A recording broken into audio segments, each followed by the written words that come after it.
Este artículo aborda la situación de la cadena forestal con énfasis en la celulosa. Básicamente tiene tres apartados. El primero dedicado a la evolución del sector. El segundo hace mención especial al efecto de la segunda planta de celulosa que entró en funcionamiento recientemente a mediados del año 2014. Y el último apartado tiene algunas reflexiones finales y plantea algunas perspectivas y desafíos.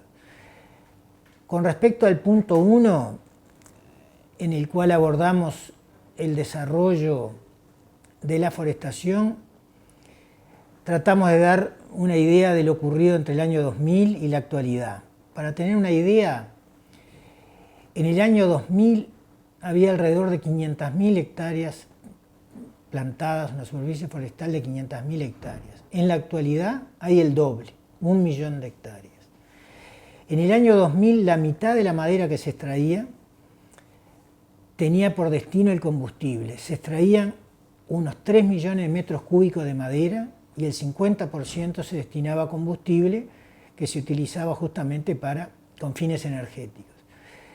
En el año 2014 se extraen 12,5 millones de metros cúbicos, es decir, más de 4 veces, y el 80% de esa extracción se destina a la industria. Esto muestra evidentemente la transformación sustancial que ha tenido, no solamente en superficie, sino en extracción y en destino. Es decir, de esa madera extraída, casi el 75, el 80% es para uso industrial, el resto es para serrío de bobinado y una parte muy menor se está destinando hoy para uso como combustible. Buena parte de ese desarrollo forestal se debe a la instalación de las dos plantas de celulosa.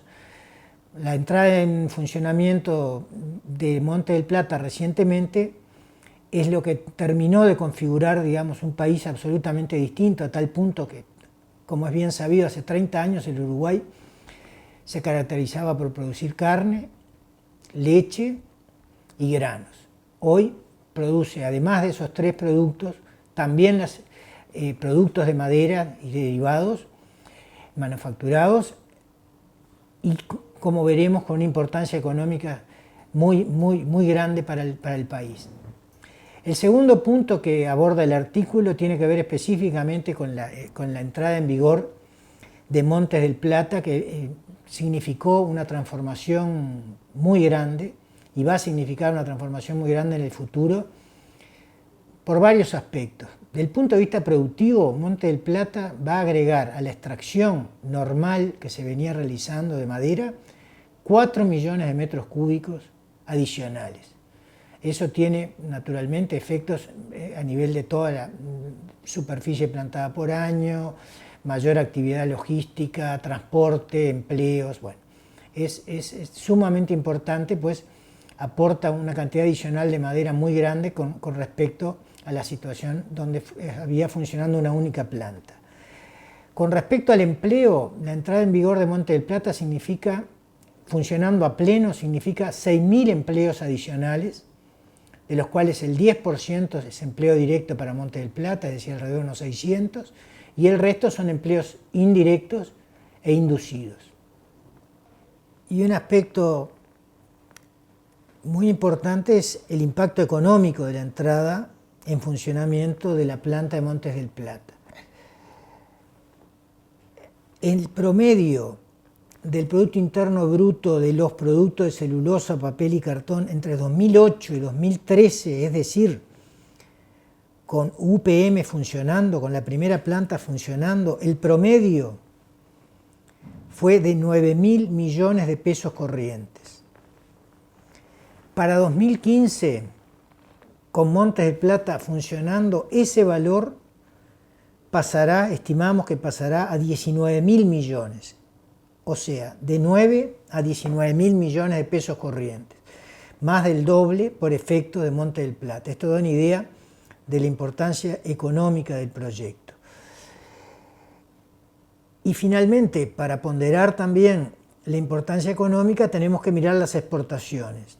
El año 2014 se exportaron un total de 1.200 millones de dólares de productos de madera, de los principales productos de madera, incluyendo la celulosa.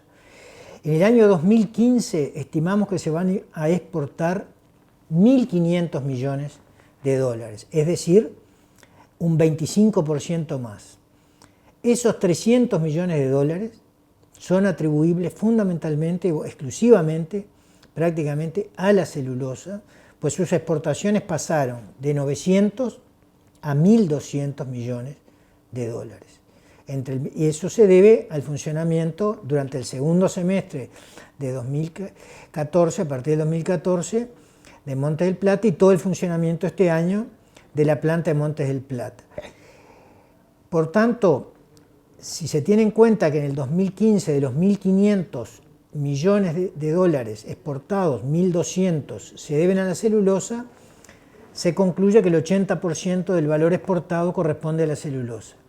Pero es importante tener en cuenta lo siguiente: entre 2014 y 2015 solamente aumentó el valor unitario de los chips de eucalipto exportados. Todo el resto de los productos, tableros de madera cerrada, tableros contrachapados, todo el resto de los productos forestales exportados disminuyeron su valor unitario, inclusive la celulosa, que bajó un 5%. De manera que el incremento de los 300 millones de dólares se debe únicamente al mayor volumen de celulosa que se exportó este año respecto al año anterior.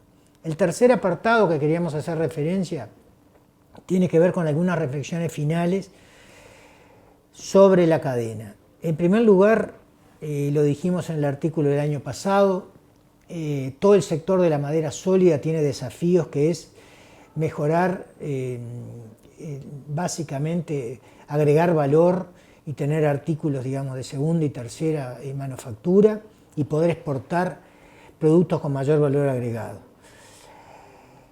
La cadena celulósica tiene que consolidarse, deben resolver, el Estado debe ayudar a resolver problemas logísticos, básicamente asociados con el transporte, pues si bien en la modalidad de transporte de Montes del Plata es muy original, pues la mitad de la madera que llega a Punta Pereira llega a través de barcazas que vienen desde Bopicuá.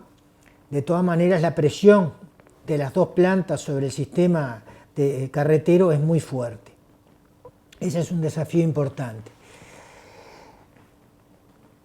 También el principal problema es integrar a la forestación en forma armónica con la ganadería y con la agricultura a través de sistemas agrosilvopastoriles que de alguna manera permitan producir madera, dar sombra y abrigo a los animales, aprovechar de la mejor manera el territorio y los distintos tipos de suelos, conservarlos en forma sostenible, y eso exige investigación, exige planes concretos, digamos, para poder explotar en forma armónica distintas regiones donde coexisten y deben convivir en forma sostenible las tres producciones: la producción agrícola, la producción agropecuaria y la producción forestal. Y también hacemos algunas referencias en el artículo acerca de las ventajas que podría tener una tercera planta de celulosa, cuáles serían las restricciones para ellos, cuáles serían, vamos a decir, los elementos que pensamos que podrían estar incidiendo para colocar en el país y en qué región una tercera planta de celulosa. Pensamos finalmente que la recuperación de Estados Unidos tendría efectos positivos tanto en la exportación de tableros y madera de pino aserrada con ese destino, por lo cual, desde el punto de vista de las perspectivas económicas, pensamos que podría haber un repunte moderado en las exportaciones que podrían pasar de las actuales 1.500 al entorno de unos 1.700 millones de dólares. De esta forma, la producción forestal y en particular la celulosa se termina consolidando como conjuntamente con la carne vacuna y con la soja, como los tres principales productos de exportación, lo cual se ha logrado en un plazo relativamente breve de tiempo, y pensamos que se debe continuar por esta vía a los efectos de consolidar esta producción.